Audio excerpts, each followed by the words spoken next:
মায়া, গ্রীষ্মের ছুটি খুব মজার, তাই না? হ্যাঁ, কিন্তু আজ আমরা নতুন কিছু করি। চলো আজ জঙ্গলে যাই, দেখি কি আছে ওখানে। জঙ্গল? কিন্তু যদি বাঘ আসে?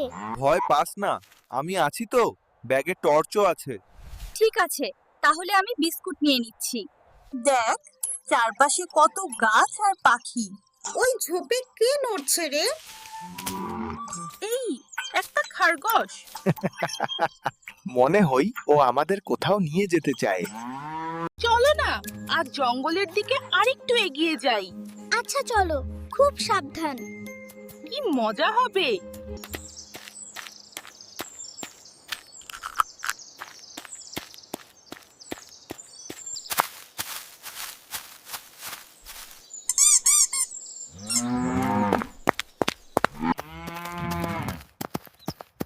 Rafi and Maya go behind the rabbit.